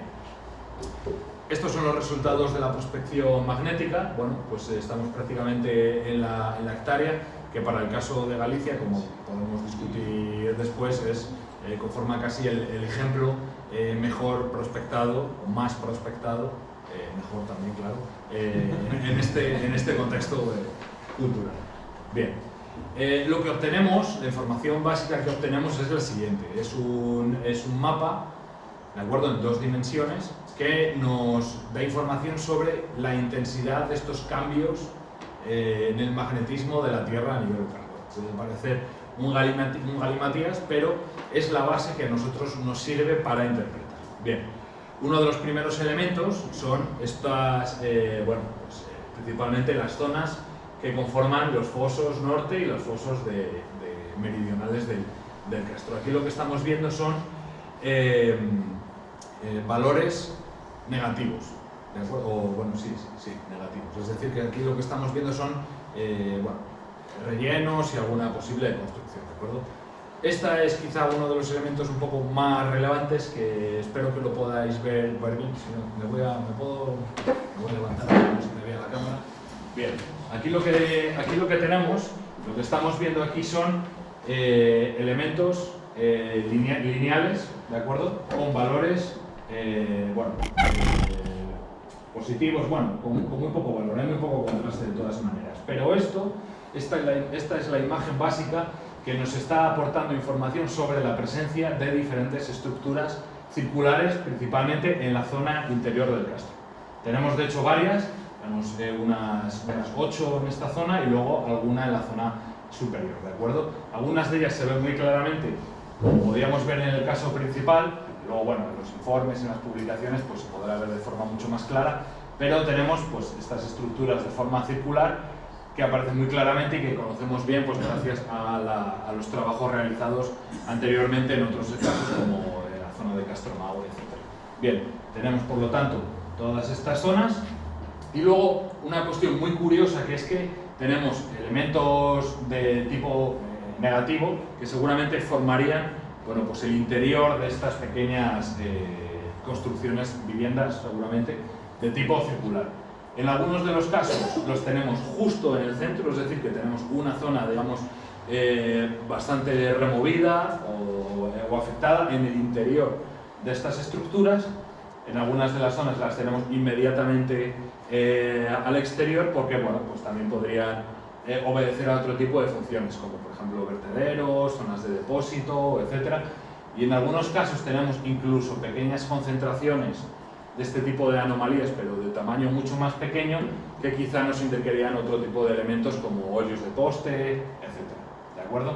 Tenemos varios de ellos distribuidos a lo largo del castro. Como ya os he dicho, algunos directamente dentro de lo que nosotros interpretamos como cabañas y otros bueno, pues en el exterior. Además, bueno, como ya os decía, en el caso de estas estructuras circulares tenemos una casuística muy buena, como es bueno, nuestra prospección en Orense, en el castro de Castromao, pero también en otros yacimientos de cronologías similares y con arquitecturas también muy parecidas dentro del arco atlántico, sobre todo bueno, pues estas zonas de castros del Reino Unido. Esto sería bueno, pues un ejemplo también de un caso peninsular, pero de una cronología totalmente diferente y de un ámbito geográfico muy diverso como es la Valladolid. Pero bueno, toda esta información, conociendo esta información, pues nos sirve para subrayar, digamos, la interpretación que nosotros realizamos de todas estas viviendas, cabañas circulares que encontramos en el interior del castro de Rueta. Luego tenemos otro elemento muy importante que son estas zonas marcadas en color rojo, que nos indicarían zonas con un magnetismo remanente muy alto, es decir, zonas donde se ha producido fuego o alteraciones producidas por el fuego de forma muy fuerte. Tenemos dos en concreto, aunque luego tenemos pues, varias de ellas distribuidas tanto por la croa, la parte superior, como por la zona principal. Vamos a ver algunas de ellas más en concreto, ¿de acuerdo? Como esta que está muy cerca de la entrada y que la podemos ver en detalle junto con los trazos de aquellas estructuras que interpretamos como estas viviendas circulares. Tenemos las viviendas circulares, tenemos esas zonas al interior más afectadas y luego muy cerca de ellas tenemos estas formas de herradura, ¿de acuerdo?, que nos indican esa alteración por el fuego de forma tan fuerte. Bien. Luego, precisamente al norte, tenemos otra que es también muy indicativa, ¿de acuerdo?, que formaría esta cámara rectangular con una pequeña cámara asociada de forma cuadrangular, ¿de acuerdo? Es un elemento muy interesante que estamos intentando interpretar, pero bueno, sabemos, porque lo vemos en los datos aportados por la prospección geofísica, que es una zona fuertemente alterada por el fuego. Puede tratarse, seguramente sea un horno, bueno, tiene una forma un poco más diferente. Podemos lanzarnos a la hipótesis de que pueda ser interpretada como una sauna. Bueno, es una de las posibilidades que estamos valorando en este caso. Para el caso de este horno localizado justo en la entrada, bueno, pues tenemos también alguna casuística que apoya nuestra interpretación, como por ejemplo esta prospección Monte de Nora, en Terrullen, muy cerca de la frontera entre Elvas y Badajoz, en la que bueno, pues es la excavación de estas anomalías con forma de herradura y con ese fuerte componente magnético, pues obviamente han dado lugar, bueno, a la presencia de dos hornos del periodo, bueno, pues, tardo republicano, edad del hierro tardo republicano en este caso. Para este caso en concreto no tenemos casuística de prospecciones geofísicas que nos permitan comparar, pero bueno, al menos nos basamos en lo que os decía, en la fuerte magnetización de la zona y en la forma de la estructura en concreto. Bien, en el caso del georradar, bueno, esto digamos que sería la superposición de todas estas estructuras que nosotros hemos detectado con las curvas de nivel generadas por la fotogrametría realizada con el dron que ya os ha presentado David. En este caso, bueno, pues podemos relacionar muchas de estas estructuras con los amontonamientos que vemos de forma conspicua al interior del castro, en concreto algunas de estas que tenemos por aquí, en la parte de la derecha, algunas, bueno, relacionadas en parte y otras no, ¿de acuerdo? Que aparecen en los fosos, etc. Pero bueno, es, digamos, una de las preguntas fundamentales que nos realizábamos al iniciar este trabajo era la correlación entre estos montículos con posibles elementos que estuviesen soterrados. Entonces, vemos que hay una relación bastante clara entre algunos de ellos, pero no es la norma general. ¿De acuerdo? Bien, también prospectamos la zona exterior con el objetivo de localizar algunos de estos elementos que pudiesen bueno, pues, relacionarse con la ocupación del castro, con el uso del espacio exterior, y vemos obviamente que hay nuevos de estos elementos circulares, seguramente alguna vivienda, como podemos ver sobre todo en la zona más cercana al acantilado. Y luego, bueno, otra vez volvemos a encontrar estos elementos, bueno, pues zonas removidas, etcétera, que aparecen tanto al interior como al exterior, ¿de acuerdo? Aquí tendríamos como 3 posibles cabañas, una de ellas asociadas con estas zonas más removidas, y luego, bueno, pues varias, seguramente podrían ser hoyos, etcétera. Y luego, bueno, pues tenemos, os llamará la atención quizá estas líneas paralelas que relacionamos más, pues, con un componente más natural de la propia escorrentía de la zona. Por ejemplo, aquí lo podéis ver muy bien en la fotografía aérea, incluso como una de estas líneas que aparecen marcadas, bueno, pues se relaciona perfectamente con esta o esta de aquí, ¿de acuerdo? Es decir que, bueno, al final intentamos diferenciar un poco los elementos antrópicos realizados por el ser humano de aquellos naturales que también tienen cierto efecto en los datos que recopilamos. Como os decía, el georradar lo hemos tenido que realizar en zonas un poco más acotadas, ¿de acuerdo? Simplemente pues, por su propio funcionamiento hemos realizado bueno, pues una buena zona en realidad. Y aquí lo que vemos, bueno, pues nuevamente podemos obtener datos, como os decía al inicio, estamos utilizando otro tipo de información, por lo tanto, bueno, pues hay quizá elementos que son similares a los que vemos en la prospección magnética, pero otros que quizá no fueron observados de otra manera y que los podemos tener aquí. Tenemos principalmente esta gran franja en la zona central, ¿de acuerdo?, de unos 70 metros de largo, que ya nos indica la presencia, de nuevo, de otras estructuras de tipo circular, otros elementos lineales, que sí podíamos relacionar, aquí los veis, ¿no? Son prácticamente los mismos. Esta zona de aquí también circular, que equivaldría al muro de una de estas cabañas. Y luego vemos muy claramente también la forma de una de estas estructuras, ¿de acuerdo?, de tipo pues, rectangular, con los lados redondeados, más prácticamente como un óvalo al que se le adosan otras estructuras de tipo cuadrangular. Aquí lo veis en negro interpretado lo que nosotros pensamos que sería una de las estructuras que nosotros localizamos. Bien, como estamos trabajando con diferentes métodos, uno de nuestros objetivos obviamente es combinar los resultados de estos dos métodos para obtener una información mucho más rica sobre las estructuras que tenemos. En este caso en negro tendríamos la planta de una de estas viviendas interpretadas y los elementos que podemos obtener de la prospección magnética. Algunos de estas zonas con un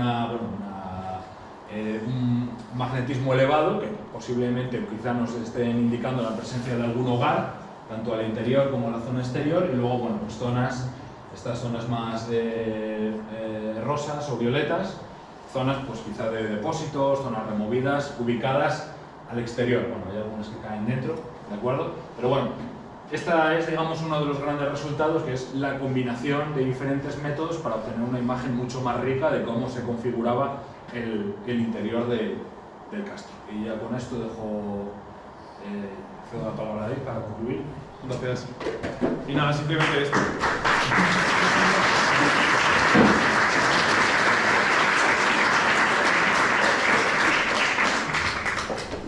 Como os decía al comienzo, nuestra investigación contemplaba también como un objetivo en sí mismo pues compartirla con la gente de la zona principalmente y con el público en general, ¿no? Por ello, en paralelo a nuestra estancia sobre el terreno, programamos una serie de actividades públicas y bueno, tratamos de atenderos y a todas aquellas y aquellos de vosotras que os acercasteis al castro mientras estábamos allí. Intentamos compartir qué estábamos haciendo, por qué, qué íbamos resolviendo durante la campaña. Y la verdad es que ha sido un éxito, no solo porque saliese en un buen periódico, que también, sino porque vimos gran interés y sobre todo, por ejemplo, la actividad con los chavales de los colegios en la mañana de aquel miércoles fue súper interesante y vimos cómo era posible quizá en un yacimiento como el de Rueta pensar en actividades o en acciones concretas que pudiésemos a lo mejor desarrollar en el futuro con la gente de los colegios, con el equipo docente. En definitiva, nuestra experiencia en Rueta ha sido muy positiva.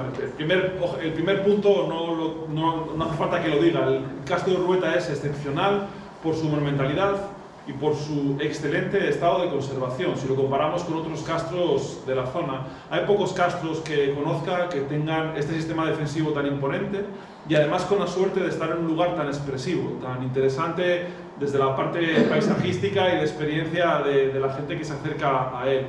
Los resultados científicos son positivos porque reconocemos cómo esta estrategia de investigación funciona, al menos funciona en un castro con condiciones geológicas como estas, sobre un sustrato de granito, con un sistema agrario que recientemente no ha desarrollado actividades muy intensivas sobre él. Probablemente si hubiésemos estado en un yacimiento que hubiese sido arado de manera insistente con tractores, con maquinaria, lógicamente los resultados no serían estos.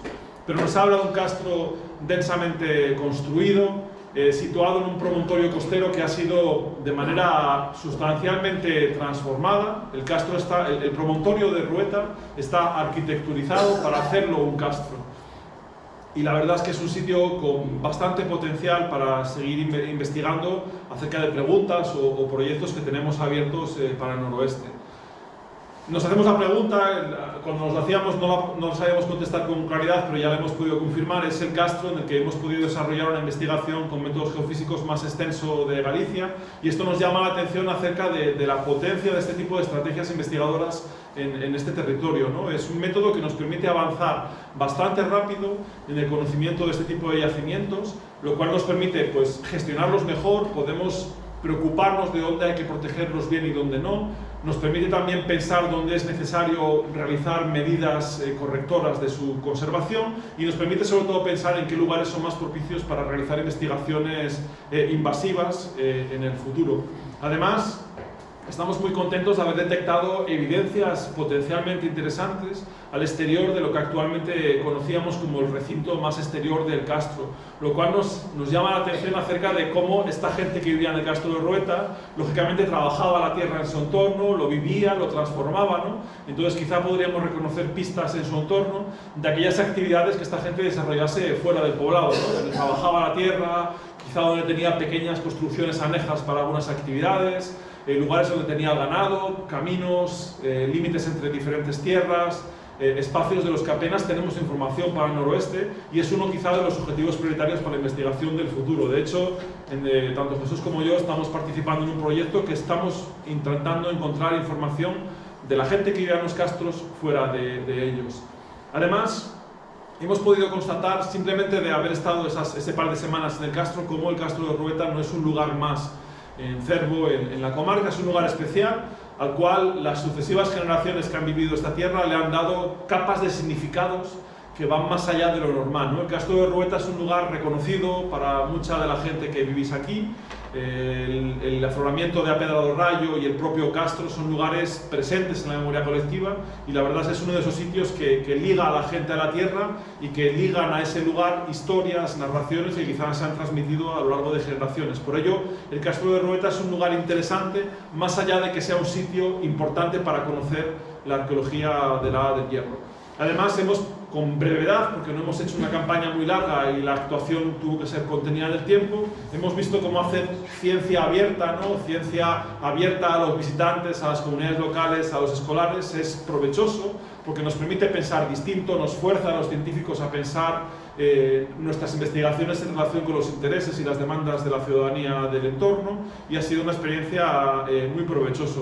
Y en definitiva, esa conclusión final, ¿no? Que ha sido una experiencia positiva gracias a que mucha gente con objetivos diversos hemos encontrado en esta pequeña actuación pues, un proyecto interesante y que potencialmente podía tener resultados positivos para los diferentes objetivos establecidos. ¿Y ahora qué? La investigación ha ido bien, estamos ya en condiciones de presentar los resultados, confiamos que en un par de semanas ya entreguemos la memoria final a la Dirección General de Patrimonio, ya dando cuenta de qué ha sido la campaña de 2022 en Rueta. Pero en verdad, como siempre sucede, hemos resuelto algunas preguntas, pero hemos formulado muchas nuevas, ¿no? Los investigadores, los arqueólogos, cuando trabajamos, vamos funcionando siempre a base de preguntas que vamos contestando de manera completa, parcial, pero siempre formulamos nuevas preguntas que determinan nuevos proyectos, nuevas actividades, ¿no? En ese sentido, en Rueta nos quedó la espina de que tenemos un trocito del Castro que no hemos podido prospectar con geofísica ni verificar bien sobre el terreno acerca de su fisonomía, de sus características. Nos quedó esa pequeña banda del lado occidental del Castro que sería interesante completar, ¿no? Para tener toda la información, para completar esas ecografías, esas radiografías del Castro, para poder diagnosticarlo de manera completa. Además, esta información que os estamos presentando, todos los datos que os presentaba Jesús, son interpretaciones de una serie de datos. Los arqueólogos, finalmente, a pesar de que intentemos evitar esta actividad en algunos casos, nos gusta finalmente mancharnos las manos de tierra, ¿no? Y sería importante ahora que esas anomalías que interpretamos como posibles cabañas, posibles estructuras de combustión, posibles fosos, pudiésemos quitar el posible y verificarlo con una excavación comprobatoria. No haría falta excavar esa hectárea entera, eso sería una tarea de generaciones de colegas de profesión. Sería importante quizá determinar qué tipos de anomalías se reproducen en todo el Castro y elegir aquellos sitios más claros, más obvios, para confirmar si efectivamente esa interpretación funciona. Cuando nos pasa algo y vamos al médico, siempre nos pueden hacer ecografías, nos pueden hacer radiografías, pero hasta que no nos hacen una punción, hasta que no hacen una cirugía exploratoria, no terminamos de confirmar qué es lo que tenemos, cómo hay que tratarlo, cómo es posible, cuál es su pronóstico, ¿no? Finalmente, pues eso, sería un capítulo de investigación que sería interesante explorar cómo hacerlo posible en el futuro. En tercer lugar, esta es una cuestión muy importante, ¿no? Siempre que intervenimos en un yacimiento, ponemos el foco sobre él, de la comunidad local, de la ciudadanía, de los medios de comunicación, ¿no? Una vez que hemos investigado un yacimiento, es importante pensar qué sucede después del trabajo, ¿no? Y en ese sentido, Rueta, sería importante pensar ahora cómo podemos cuidarlo, cómo podemos preservarlo para que siga siendo útil a esos objetivos culturales, sociales, educativos que podría tener este poblado. En ese sentido, sería cuestión de discutir sobre todo fundamentalmente de la mano de los propietarios actuales de los terrenos y de las instituciones vinculadas al territorio, pensar qué es posible hacer en este Castro para mantenerlo comprensible, sobre todo, ¿no? Para mantenerlo expresivo al visitante. Además, creemos que es importante, y esto nos resultaría fácil hacerlo, seguir pues, teniendo este tipo de actividades con vosotras, con vosotros, con los coles, con los colectivos ciudadanos del entorno, para tratar de seguir colaborando en cómo nuestra investigación científica puede quizás ser útil para el desarrollo de vuestras actividades culturales o educativas o de promoción turística del territorio. Esto quizá convendría que se diseñasen planes de valorización, ¿no? Planes que hiciesen posible este tipo de actividades a futuro. Y luego, por otro lado, también deberes que nos marcamos no para Rueta, sino para otros sitios cercanos o distantes, ¿no? Hemos verificado que la estrategia funciona y nos da resultados científicos muy buenos, muy prometedores, y también genera un dinamismo social, un dinamismo cultural que puede ser interesante, ¿no? En ese sentido, propondremos a otras instituciones, a otros contextos, cómo es posible que esta experiencia Rueta pueda reproducirse en nuevos yacimientos castreños o de otro tipo de este territorio, porque efectivamente funciona.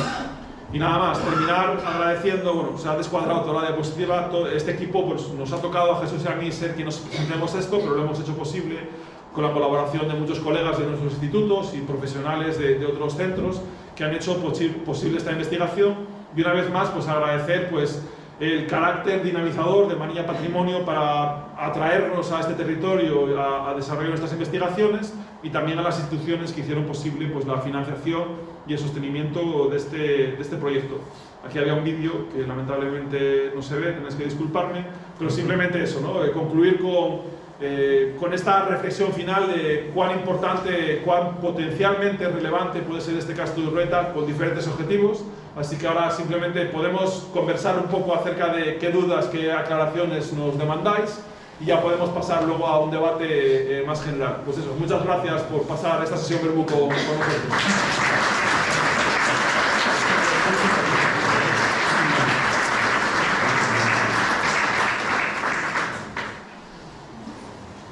Pues no sé si queréis a lo mejor primero preguntas concretas, dudas, aclaraciones que necesitéis. Por ahí atrás. Esas murallas exteriores, parapetos que se ven más cara ao mar, digamos, podrían ter unha relación, digamos, como a muralla principal. Se a muralla principal se cree que é como algo visible, que dá privilegio, prestigio, non, ao final parece como algo fálico, a ver que a nata é máis grande, non? Sí. Si podría estar de forma exterior hacia o mar, que era onde se facían as visitas, non? A xente que viña do mar, tamén un pouco para representar esa fortaleza, esa impresión, primeira impresión sobre o caso. Sí, no, es una observación súper interesante. Sí que quiero decir, es difícil entender qué sentido tendrían esas estructuras un poco de aterrazamiento, de ataludamiento de esa ladera. A mí se me ocurre esa hipótesis de que quizá nos falta un trozo de castro ahí y que en definitiva lo que están haciendo es arquitecturizar pues, esa ladera que daría paso a otro espacio ocupado. Pero esta sugerencia tuya me parece súper interesante y parece que lo hubiésemos pactado tú y yo, porque en el público me acompaña Alejandra Gamés por ahí, que es una arqueóloga mallorquina que trabaja con nosotros en el CSIC, y ella precisamente está investigando este tipo de cuestiones en poblados una cronología semejante, sobre todo de Menorca y también en Mallorca, ¿no? Y precisamente con Alejandra la he traído hoy medio engañada con una excusa de comer y tal, pero queremos discutir acerca de, en estos castros costeros de A Mariña y del occidente de Asturias, si efectivamente podemos acercarnos a ellos desde ese espacio del que no nos solemos acercar, ¿no? Que es desde el mar, ¿no? Pensar los castros desde las rutas de navegación de cabotaje y acerca de qué relación tienen con puntos de fondeadero, de tensión en la navegación de costa, ¿no? Y es una línea de investigación que exploraremos en la medida que hoy tratemos bien a Alejandra, que la tienes justo detrás tuyo. No sé si Alejandra, si quieres comentar algo. No, de momento, o sea, es el primer castro marítimo que veo y esperamos volver por aquí pronto para poder seguir mirando los castros del mar y nada, ya Sí. si conseguimos empezar a navegar un poquito por ahí. A ver, en los próximos meses trabajaremos un poco esto de manera exploratoria, ver efectivamente si este tipo de construcciones también están situadas y pensadas en relación con el mar. Un castro que está en excavación, que está en proxecto, que de San Tirso, tamén un castro do promontorio, e tamén temos unha muralla, digamos, exterior marítima, sendo a zona mellor defendida, non? Sí. Porque era unha cantidad, entón, que sentido ten esa muralla? Sí. Entón, eu creo que eso, primeiro é a primeira impresión da xente que ven do mar, a xente que ven de fora. Sí. Ao final do interior, máis ou menos, todos terían unha maneira constructiva moi semellante, si que haberíamos máis altos, outros máis baixos, pero sería moi semellante, non? Sí, sí, sí, totalmente. Es una de las líneas quizá más interesantes porque no se ha pensado demasiado hasta ahora. También es eso, ¿no? Este factor de la erosión marina a veces nos ha impedido quizá que se conserven este tipo de evidencias, o que incluso que pensemos que los bordes de acantilados serán tal cual, ¿no? Tal cual los vemos hoy, así eran. Pero efectivamente hay algún castro en el que se ven este tipo de estructuras. En Rueta lo vemos, no solo son estos escalones, sino que los bordes laterales, el occidental y el oriental, la verdad es que esas terrazas están tremendamente construidas y por supuesto su percepción desde el mar tiene que está parcialmente determinada por esas terrazas. No sé si tenéis más preguntas, más por ahí atrás. Sí, yo quería preguntar varias cuestiones. Una, si é importante contemplar e estudar as condicións hidrolóxicas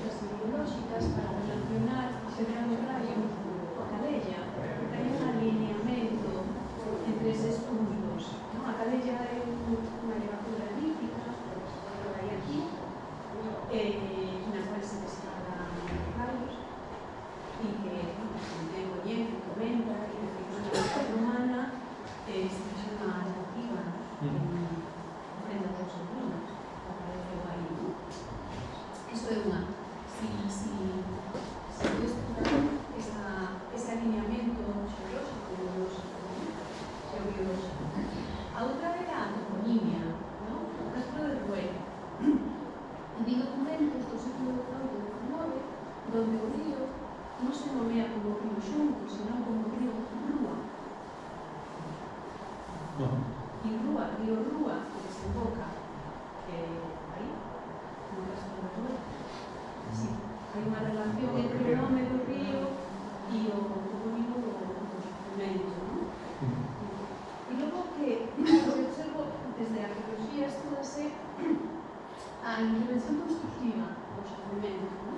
Boto en falta o estudo antropolóxico da sociedade, do grupo que ocupaba e das costumes e condicións que condicionan o tipo de intervención constructiva.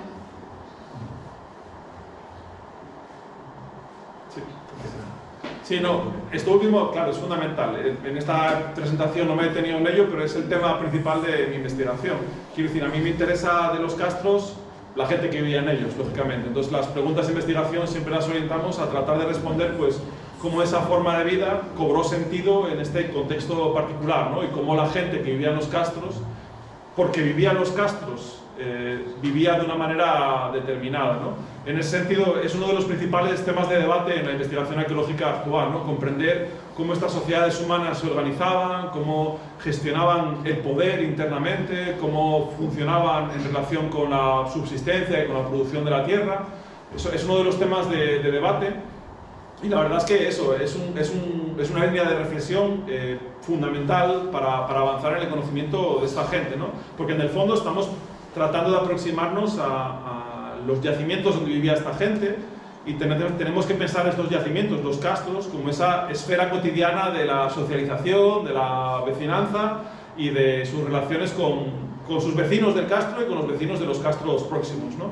Entonces sí, es una de las líneas de investigación más importantes que estamos abordando actualmente, pero en la presentación de hoy nos lo saltamos porque se trataba de contar la campaña del 22, ¿no? Pero vamos, otro día os vengo a contar de la sociedad de la Segunda Edad del Hierro, la Primera Edad del Hierro y hablamos de todos estos temas, ¿no? Que es tremendamente interesante, no solo para pensar efectivamente cómo funcionaba, sino también para a veces disolver mitos acerca de, por ejemplo, pensar que esta gente que vivía en los castros eran gente muy próxima a nosotros, que prácticamente eran antecesores nuestros y que eran gente semejante.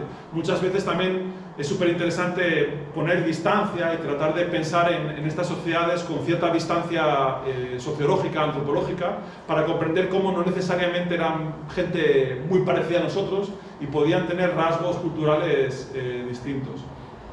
En relación con la primera pregunta, es de estos temas que tenemos pendiente ahora. Una vez que hemos dejado de mirar para abajo en el castro, ahora nos toca mirar alrededor y tratar de comprender mejor, pues, cómo podemos insertar este yacimiento en su contexto más amplio. De esto ya habíamos hablado en la visita, no sé si te acuerdas, es uno de los temas interesantes, ¿no? Precisamente ese protagonismo paisajístico de A Pedra do Rayo nos habla de la relevancia de esos hitos naturales, esos monumentos salvajes que podemos encontrar por el territorio y que le dotan de significados y de sentidos, ¿no? Para la gente que vive en un territorio. Entonces será interesante pensar, pues, qué conexiones posibles podemos establecer de intervisibilidades o de relatos semejantes para tratar de pensar, para tratar de ponernos en la piel de esta gente y pensar, pues, qué tenía en la cabeza cuando decidía habitar un sitio y no otro, y en qué pensaba cuando levantaba la vista a su alrededor. Sí, no, en el sentido de lo último que has comentado, es evidente que nosotros estamos en primera instancia intentando reconocer la materialidad de todas estas organizaciones sociales. Entonces, una vez que tenemos tanto la disposición física de las viviendas dentro de un poblado, la relación entre ellas, sus dimensiones, es lo que posteriormente, pues, nos permite hacer una investigación mucho más precisa sobre la estructura social y quién realmente habitó en ese espacio.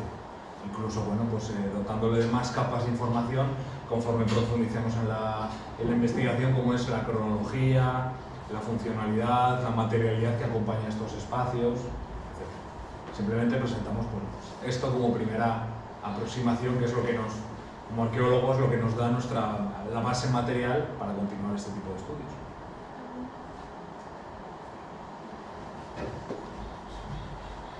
Sí, ahí.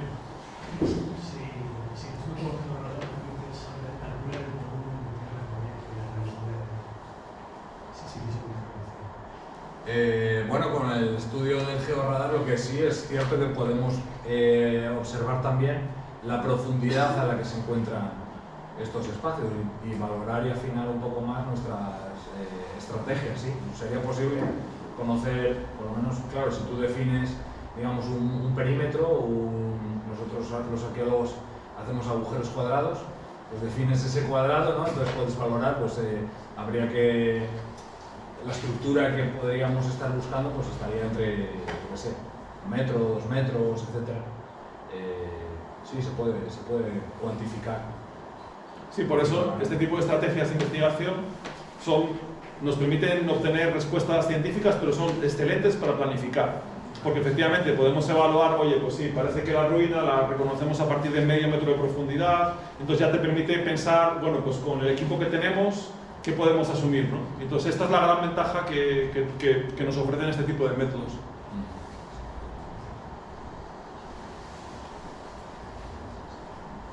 ¿Qué más preguntas surgen? Sí. Esos agrupamientos, finalmente, ¿cómo se traducen las imágenes que resultaron? Bien. Hay algunos, como decía, que sí que se corresponden de forma muy directa, como podéis ver, con las estructuras que observamos gracias a la prospección geofísica, y otras que no tanto. Por ejemplo, seguramente la línea de interpretación es que se conformaría por el derrumbe de algunas de las estructuras y luego pues quizá por actividades que a lo largo del tiempo se han ido generando en el espacio sin que nosotros seamos conscientes de ellas. Pero bueno, sí que tenemos algunos casos concretos muy directamente relacionados. Otros, como decía, no tanto. ¿Y os que no? Os que no, bueno, pues... ¿Qué se ve en esas imágenes? Bueno, pues... que se corresponden, digamos, con esos agrupamientos que no se corresponden a su vez con estructuras detectadas. Bueno, aquí solo he puesto, sí, entiendo la pregunta. Aquí solo he puesto la interpretación final de las partes que nos parecieran más interesantes, pero si vamos hacia atrás, por ejemplo, simplemente esta información, sí que vemos que sí que aparecen muchos, por ejemplo, de estas zonas removidas, que se ven más de color negro, ¿de acuerdo? Que son pues, zonas cuya composición, digamos, está alterada, pero que no se relaciona con una estructura concreta, ¿de acuerdo? Sí, por contestar un segundo a eso también, nosotros creemos que probablemente estos montículos, muchos de ellos están mostrándonos la presencia de construcciones arruinadas, ¿no? Y de hecho hay muchos de ellos que se corresponden perfectamente. La topografía que hicimos con el dron, con los resultados de la geofísica, nos muestran prácticamente solapamientos entre las formas de estos amontonamientos extraños con esas anomalías geofísicas. En otros casos no sucede así, y nosotros lo que tratamos un poco de entenderlo es en ese contexto del yacimiento lleno de bloques trabajados de piedra que aparecen por todas partes, y cuántos bloques de piedra se han ido fuera del castro. Quiero decir, probablemente algunos de estos amontonamientos son también consecuencia del aprovechamiento de esos bloques constructivos que componían esas estructuras antiguas del castro, ¿no? Entonces probablemente la fisonomía del poblado, actualmente, estamos viendo una serie de amontonamientos que nos marcan ruinas y nos marcan escombreras de procesos de sacar materiales constructivos provechosos para otros fines, ¿no? Para la construcción de ese muro que encontramos en el poblado y alrededor, y también materiales que nos habéis contado vosotros que salieron del castro en momentos indeterminados, pues para hacer casas, obviamente, por los vecinos, por la gente que vive aquí después.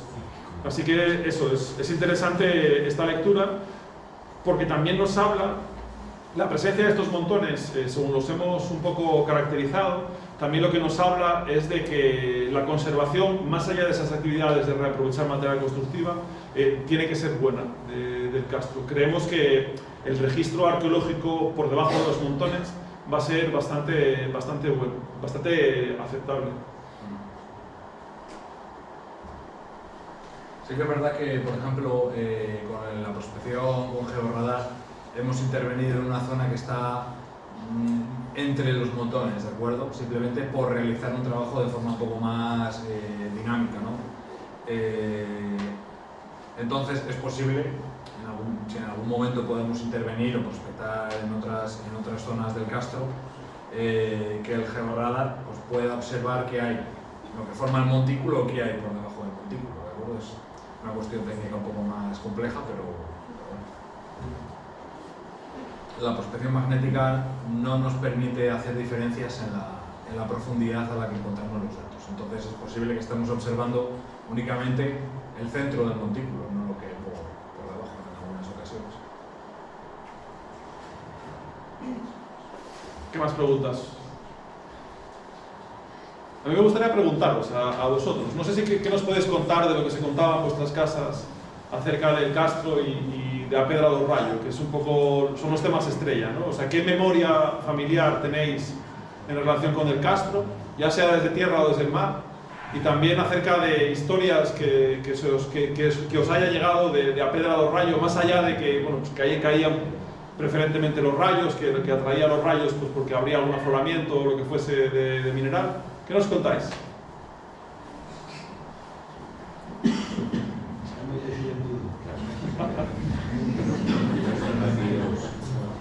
Gente de aquí no. No vinieron los de Rueta. Poca gente original, a lo mejor. Ya. Esa tarea nada, nos tocaba venir por aquí. Se hace la línea en terreno. Sí. El día de la visita nos vinieron varias señoras de allí de Rueta que nos contaron cosas muy chulas, pero como erais 60, 80 ahí alrededor y se nos fue alguna. Pero sí que nos contaron historias bastante interesantes que tenemos ahora que registrar mejor. Porque nos hablaban, sobre todo nos hablaban también de aquellas rocas que están más adelante del Castro, que eran dos hermanas, o sea, esas dos pequeñas rocas eran dos hermanas que habían ido allí. Están en la misma familia prácticamente. Sí. No, me refiero a que comentaba que se decía que las dos rocas que están allí delante del promontorio, que en realidad eran dos hermanas que habían ido allí a Rueta a hacer no sé qué antiguamente, que entonces que esperaban ella a alguien y no sé qué nos contaron ahí, historias muy guapas de eso, ¿no? De que al final es eso, ¿no? Son historias que, quiero decir, que son historias que le dan sentido a la centralidad de este sitio en la memoria colectiva, ¿no? Y que nos hablan de cómo el Castro de Rueta no es un lugar cualquiera, es un lugar donde hay cosas que la gente observaba y trataba de darle explicación pues narrativa, ¿no? Y eso son de este tipo de historias las que nos señalan cómo el Castro de Rueta es un sitio que siempre ha sido relevante. Quiero decir, estuvo ocupado hace 2000 años, pero después de que dejó de vivir gente allí, el Castro de Rueta siguió siendo central en la memoria colectiva, ¿no? No solo por la Pedra do Rayo, sino también por la memoria quizá de allí antiguamente había gente viviendo, tal. Y eso son cosas interesantes que... Posterior de estas dos, me contaron dos, que hay un punto que preguntabas una vez si había alguna referencia toponímica corto. Sí. Y me dijo de un punto que se llamaban Os Cortos. ¿En el lado de la ensenada o...? Pon una foto de lo que hay. No, aquí ponía eso. La primera. Aquí hay una, yo creo. Esa es. Ahí, muy cerca de donde está el puente del tren. Sí. O sea, ahí donde está el arenal, de la desembocadura. El botón rojo es el medio. Por aquí. Ajá. Sí, de hecho también alguien nos comentó también que nos enseñaron fotos ahí en el móvil de una posible ancla de piedra de estas antiguas también, que había aparecido por el lado de debajo. O sea, la verdad es que ahora eso, hay también una tarea pendiente que haremos este año, que de salir un poquitín de Castro y tratar de recoger este tipo de informaciones. Sí. Sí, yo he explicado a varios vecinos aquí de Sargadelos la importancia que para él es Vigo, Fura da Bella, como un lugar simbólico, un lugar muy importante para vecinos aquí de la Contorna, que está situada en este lado de aquí, hacia Burela. Hacia Burela. Bueno, Sí. pero está a una distancia de 300. Ajá. ¿Qué es eso? ¿El qué? ¿Eso que dice que era? A Fura da Bella, decía. A Fura da Bella. Una furna que hay aquí que para los vecinos es muy simbólica. Para hacernos una idea, ¿a qué distancia estaría la línea mareal a 2000 años? La línea de marea. Básicamente, como estamos aquí en esta zona de rasas costeras, donde el mar en realidad está 20-25 metros por debajo de la línea de la rasa, en realidad los cambios de nivel del mar no son muy importantes para comprender cuánto ha cambiado la línea de costa, porque fundamentalmente ese cambio de altura se notaría en zonas como, yo que sé, pues como la ría de Foz, o en sitios, o en la propia desembocadura de este arroyo. Pero el Castro, en definitiva, seguiría estando 20 metros por encima, y en vez de 20, que estuviese a 18 o 22, no cambiaría demasiado. Lo que sí que ha cambiado es ese proceso de erosión del frente costero de la Rasa. Podría ser más claro, digamos, unha zona esta de la Ceburela, de un fuxe final moito máis planino. Non tanto, obviamente.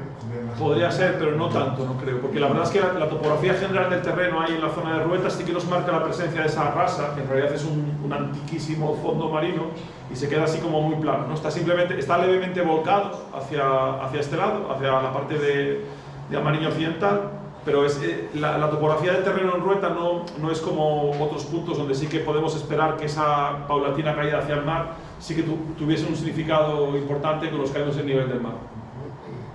Pero sí que sería muy importante, probablemente, para comprender la capacidad de, pues, por ejemplo, de la desembocadura de este río para que actuase de fondadero o no, ¿no? Depende de esos cambios no solo en el nivel del mar, sino también cambios en corrientes marinas, cambios en la presencia o ausencia de arenales. Eso sí que puede ser importante para comprender la relación de los habitantes del Castro con el mar, ¿no? De por qué puntos accederían a él, qué puntos serían propicios o no para el fondeadero de embarcaciones.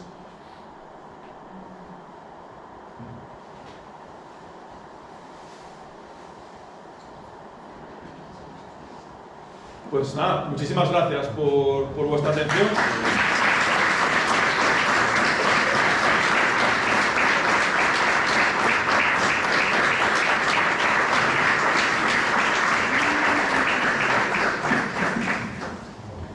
Y nada, nos seguiremos viendo.